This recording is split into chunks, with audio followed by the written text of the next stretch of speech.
In Fab Labs, we try to decompose the different layers of complexity of all technologies to make them understandable and accessible for everyone. Now that, thanks to the internet, knowledge can flow not only from the top down, but also from the bottom of the pyramid to all segments of society, access to things that were beforehand in the hands of the privileged few are suddenly available in the forms of open source tools and methodologies and expertise on the last frontier of technology. This means that in new fields that are still being created as we speak, the experts are the persons who have early access and can transform their ideas into concrete projects and solutions to solve some of the major challenges that we have. In this course, we will try to help you make your own opinion about the underlying opportunities for persons and organizations looking to fund their practice while staying faithful to their principles of open source and distributed design. The blockchain could change the way value is exchanged, the way our databases and records are run. Most optimists think that it could even fuel a new generation of internet organizations that are decentralized and community run. And critics on the other side say that the whole thing is an unnecessary tool fueled only by greed and speculation. Who is right? Well, time will tell. Technology is one of the most decisive factors on where our societies move to. We're living a moment in history in which everything seems to accelerate exponentially, and choices are to be made on almost all aspects of human organization. And as they say in Silicon Valley, software is eating the world and disrupting the way we work, live, and play. The first wave of the World Wide Web changed the way information was exchanged. Web 2.0 created a world where everyone is a media on their own, and now with the future Web 3.0, there's this promise of transforming value exchanges and the way the internet itself works by allowing users to become the owners of the Amazons and Googles of the future, thanks to blockchain technologies. Is this over-promising? As we said, time will tell. In general, we tend to see technology as something good or bad instead of trying to understand the inertia, which things collide with our principles and value, and which opportunities to solve real problems could be tackled with them. It is hard not to become polarized or get lost in the main narrative around the blockchain and some of its most notorious practical applications, cryptocurrencies and non-fungible tokens. Since the beginning, its use to finance creative, social and artistic projects was on the table, but the excessive use of energy and the hyper-speculation environment around crypto assets pushed away a whole generation of creative technologists. In particular, the open source hardware movement, Fab Labs and maker culture said no thanks to possible uses of the blockchain in their projects. This left unexplored many lines of work that could finance open source communities that are democratizing access to advanced technologies and lack of the proper incentives to liberate people who are making major contributions from having to work on other jobs in the meantime. The Processing Foundation, for example, has received $10 million mostly from cryptocurrency donation by artists that use the creative software processing. The foundation has achieved a financial stability without precedents in its history. It will allow them to increase grants and support programs for the whole ecosystem of artists, students, and educators. Can we think of other possible scenarios where blockchain technologies with non-fungible tokens, with an ethical and environmental perspective, could finance distributed design projects? We'll try to give you some hints and answer this question with an overview of the ecosystem, its evolution, its tools, so you can know the basics and do your own research and start testing if your projects could benefit from a tools that would allow for this automatic value redistribution.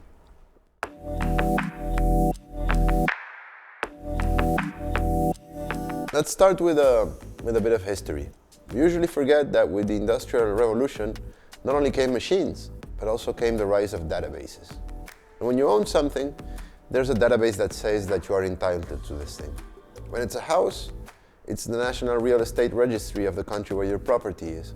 When it's money, it's a number in your database in your bank. And in all cases, there's some kind of central institution that is responsible for the management of the entries.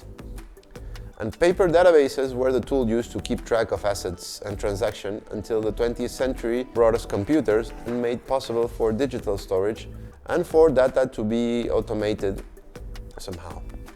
New services and products who were born in the digital era were already paper-free, but some of our most important databases are still managed digitally, but as paper, because they're basically following the inertia of the times of the Industrial Revolution, when everything was done on paper and managed on paper.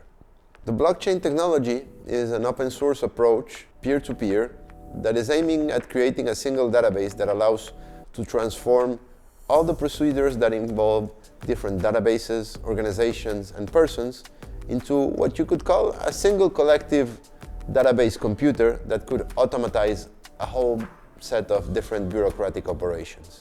An international bank transfer, for example, nowadays implies several banks transferring information from one database to the other one, with many persons and bureaucracy procedures in the middle, and one operation in the blockchain could probably replace a dozen of procedures that usually take several hours or sometimes days. In supply chain management, for example, by using the blockchain, all parties could have access to the same information in real time to improve transparency and accountability. In government, blockchain could be used to simplify all types of registers, from identity certification to land and property registries, and opening also a path to new possible laws on taxes and value redistribution with smart contracts that self-execute themselves. You could make the land plus value after requalification to be redistributed about the previous owners. It could also be used to increase transparency in markets where regulation is too complex and opacity on price mechanisms can benefit only a few actors. Think energy, but also banking and many more. These are some possibilities that were born basically when, in the year 2009, an unknown person using the pseudonym Satoshi Nakamoto published the paper where the whole Bitcoin concept was explained. And the paper was thought initially of the blockchain and Bitcoin as a way to transfer money directly to each other without the need for a middleman such as a bank. The transactions on this Bitcoin technology were going to be transcribed into a public ledger called the blockchain, which allows everyone to verify the validity of the transaction. Everyone who was willing to put a computer to work for their network. This eliminated the need for a trust in a central authority, as the system was based on cryptography and mathematics rather than the power of an individual or organization. Miners, who were the ones that were actually changing the blockchain record, were incentivized with newly minted bitcoins and were validating the transactions by solving complex mathematical problems that were adding new blocks to the blockchain and confirming the transactions. When you send someone Bitcoin, the transaction is broadcast to the network and verified by the miners. The miners are individuals or organizations who use their computer power to validate transactions and add them to the blockchain. The collapse of Lehman Brothers in the Great Recession of 2008 was a major turning point in the global financial crisis. This was also one of the factors that led to the rise of Bitcoins a few months later, as it offered a new way to store and transfer value that wasn't controlled by any government or financial institutions. And it's hard to summarize the whole history of Bitcoin in more than a decade, but you can remember that the first transaction was made in 2010, and it was just one programmer buying 2 pizzas from 10,000 Bitcoins. Nowadays, if you want to buy one single Bitcoin, you need significantly more than $10,000 or euros. At the moment we're recording this, we're talking that one Bitcoin is more than $20,000. The price roller coaster keeps going up and down, and this made crypto a paradise for speculation and money exchange out of government control. At the same time, the persons who arrived early to the field became the experts, and some of them, like the teenager who was the editor of Bitcoin magazine, Vitalik Buterin, started another blockchain that added new functionalities.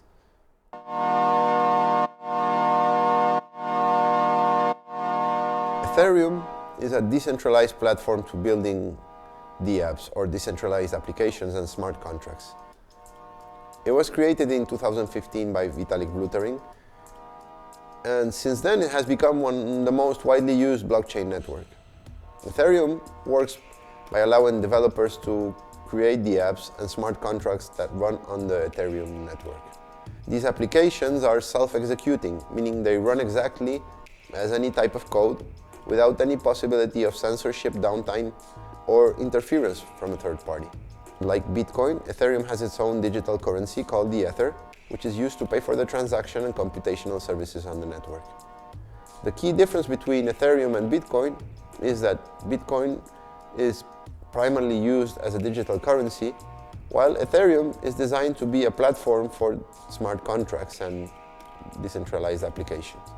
A smart contract is a piece of code that automatically executes when certain conditions are met, without the need for a third party to enforce the contract.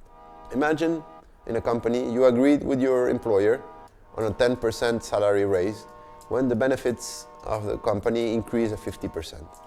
The smart contract will automatically reflect the raise in the next paycheck without the need for anybody to do anything. In the moment you agree on the clause will self-execute itself. Imagine we make a sports bet and I go with Barcelona and you go with Real Madrid on a football game. Once the game is over, the smart contract will get the result from a third part and send me or you the amount that we agreed in the contract. A company that, for instance, promises to only use supply chain providers that can accredit certain ethical standards. It could be traced and verified in the blockchain. There's new types of applications that are being built or will be built in the following years, not only on Ethereum, but on other blockchains like Solana or Cardano, and many other more, where the transactions and interaction occur without the need for intermediaries. The Ethereum project is open source, and its key programming language is Solidity, which, by the way, is an opportunity for any coder who is looking for job opportunities in the future. The Ethereum ecosystem created a new set of functionalities on the blockchain, as well as a new funding model where the purchase of a new token could fuel the project and the network. It was called an Initial Coin Offering, or ICO, and it created this whole multiverse of coins for different purposes. Suddenly, all projects could print their own currency and have new income sources different from clients or investors. There's coins for so many concrete purposes it would be impossible to name them all. But since we're talking from a Fab Lab, it would be interesting to highlight the ones related with Internet of Things, with proposals such as Helium or IOTA that try to incentivize the opening of Internet of Things nodes, paying with a crypto asset. For all these new coins to arrive, it was essential the creation of some kind of standards. In concrete, the ERC-20 and the ERC-721. They were very, very important in the rise of ICOs and non-fungible tokens, NFTs, that we will talk about in a little bit more in a few seconds. These standards have made it easier for developers to create new tokens and for users to own and trade digital assets, leading to the growth of new markets and investment opportunities. Each new group behind an ICO brought with them their people's network and fueled the rise of prices and speculation that eventually collapses and then goes up again, and then collapses and then goes up again. NFT simply stands for non-fungible token. It indicates, when you call it non-fungible, that something cannot be interchanged with something else. One Bitcoin is something that you can always replace with another Bitcoin. As for an artwork, each artwork is completely different and thus is non-fungible. This has led to the creation of a new market for digital collectibles and other unique assets. This technology allows for ownership of any type of assets of good, be a picture, a piece of music, or a gaming asset, with a programmable property right that allows you for different value exchanges possibilities. You remember the example we mentioned in the intro about the Processing Foundation getting $10 million in donations? Well, it came mostly from an automatic clause in the NFT contracts of artists that were using processes to make their art.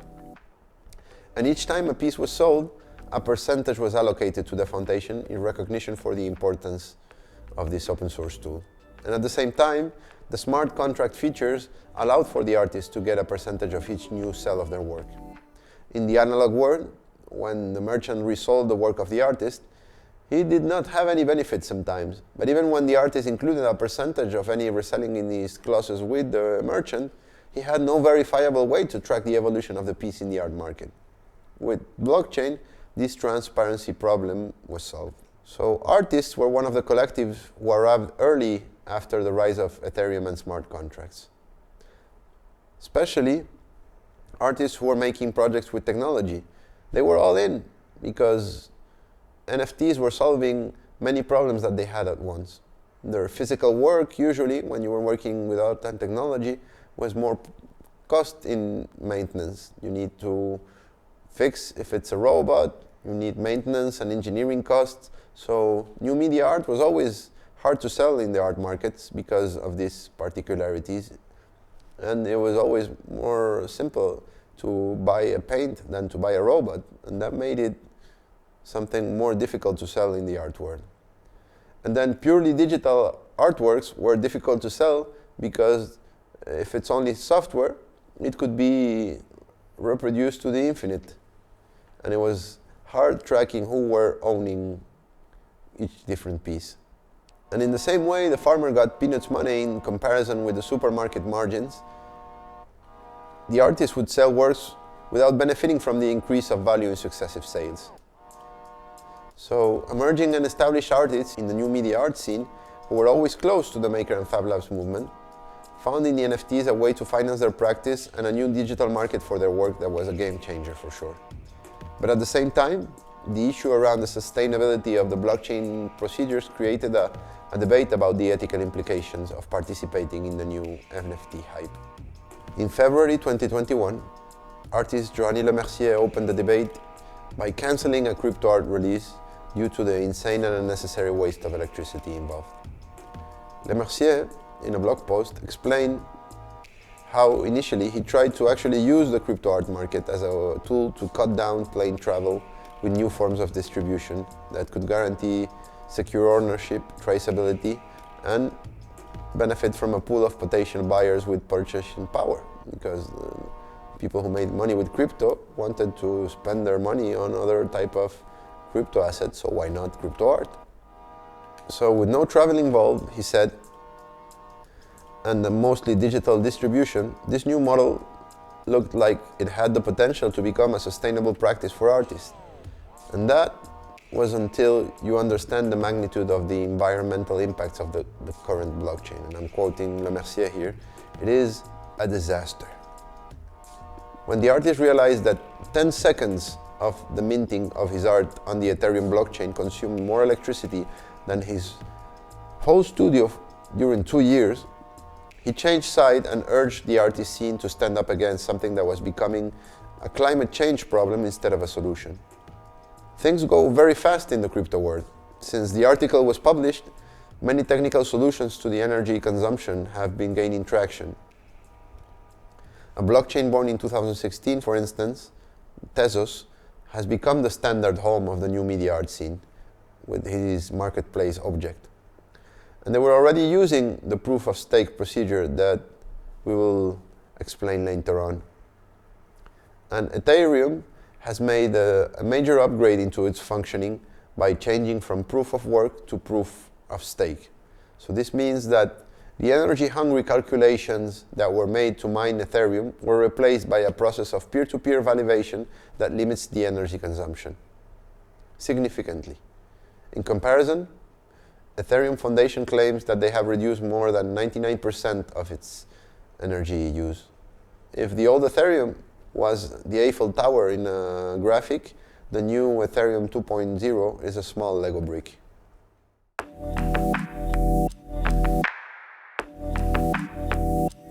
In general, we have to make a clear distinction between two different forms of artists that are in the NFT ecosystem. There's on one side artists that already had some kind of artistic trajectory and background in the new media art scene, and that were working on this interference zone between critical perspective and the relationship between humans and machines. And on the other side, there are artists that became very popular on the NFT scene, but they were mostly market-oriented. The NFTs that make more money are in general terms some of artists that come from outside the new media art scene and are usually made by by artists and designers that are part of a more startup approach to NFTs. The most funded project of all times, for instance, the Bored Apes Judge Club, is managed by a company, Yuga Labs, that is completely into this startup approach, and they're buying other crypto collections that could be eventually their competitors, like CryptoPunks, and they're trying to build a business model that includes creating their own token, a secret club with benefits for VIPs, holders of their NFTs, and even creating their own world in the virtual metaverse. There are several marketplaces for NFTs, or non-fungible tokens, each one with its own unique features and offerings.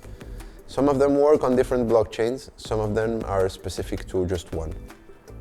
OpenSea, for example, is the largest and most popular marketplace for NFTs, and it opens a wide range of collectibles and digital art. There's also Rarible, Super Rare, Nifty Gateway, to just name a few. And another that we should definitely mention is Feral File, that is trying to offer a more curated experience and where many new media artists expose. And we should also mention Object, which is the main one for the Tesos blockchain, that is important for the new media art scene, as we mentioned before. The explosion of NFTs after the creation of the ERC 721 standard created another speculation bubble that crashed in the last year. Critics say that any infinite offer with a limited demand will be a bad investment opportunity, and that the hype around NFTs has cooled down a bit. But in the meantime, there's many projects who are exploring new approaches to NFTs and their possible adoption.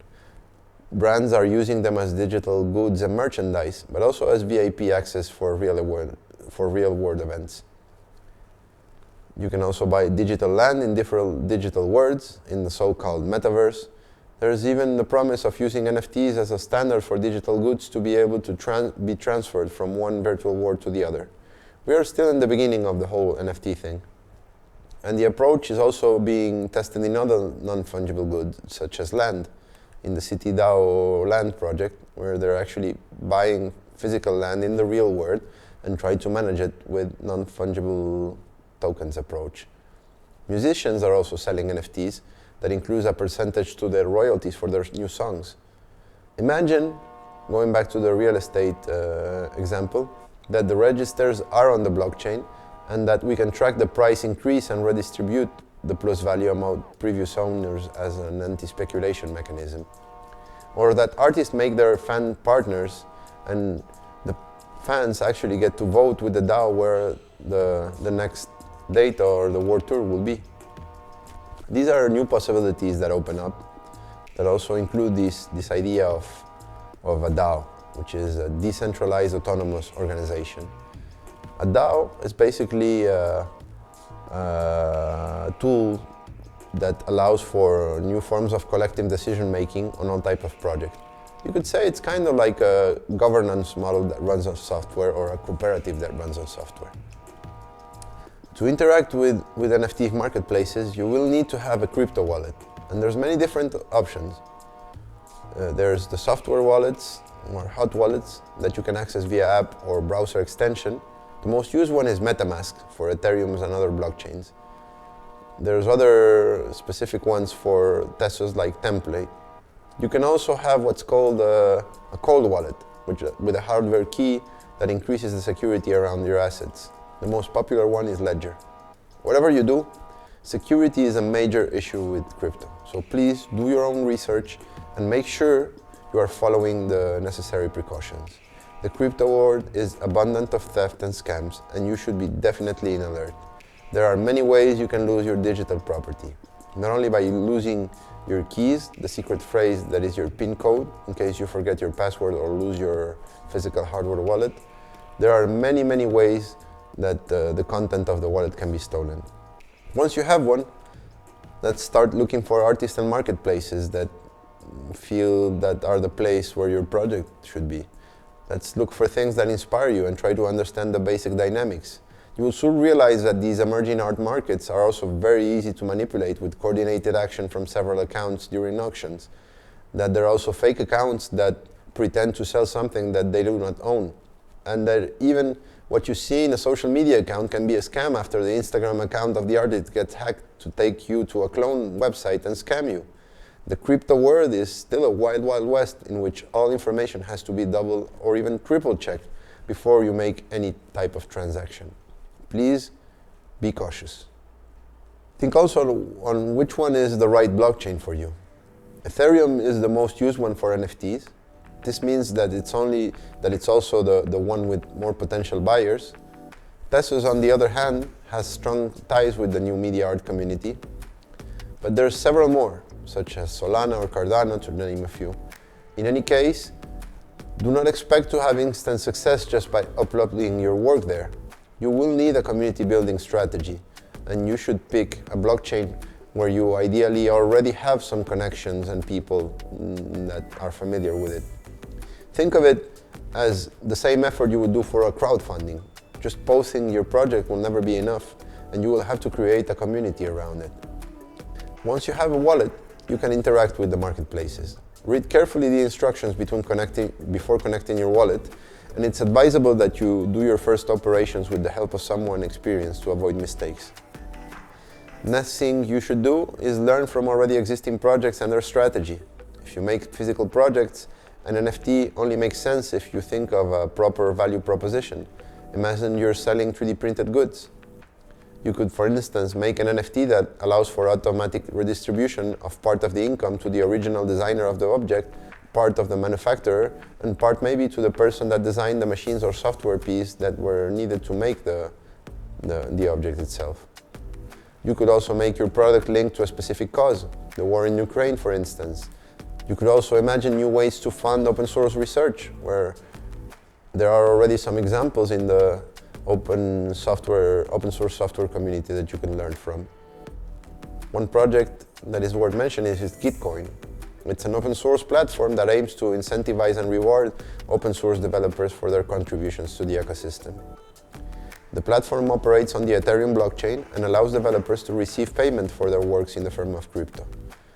The way it works is simple. Individuals or companies can post bounties on Gitcoin for specific tasks or projects they need to be completed. And then developers can claim these bounties by completing the task and submitting their work. Once the work is reviewed and approved, the individual or company will automatically get its part in cryptocurrency. Gitcoin aims to make it easier for open source developers to get paid for their work and to incentivize more people to contribute to open source in general. It also has a program for grants that allow individuals and organizations to fund social projects they align with their value. The grant program provides funding to support initiatives that aim to make a positive impact on the world and to drive social change. It can fund projects in the fields of environmental sustainability, education, health, wellness, and many more.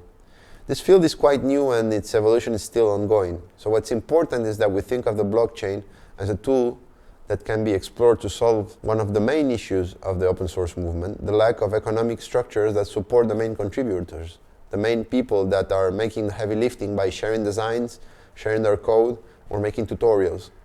Of course, it is easier to make with software than with hardware, but this is a road that definitely should be more explored. One advantage of trying to get financial support in crypto ecosystems is that you don't need to explain open source because it is already a well-known and supported principle. As we said, time will tell in what measure the blockchain and crypto asset ecosystem has benefited the open source world.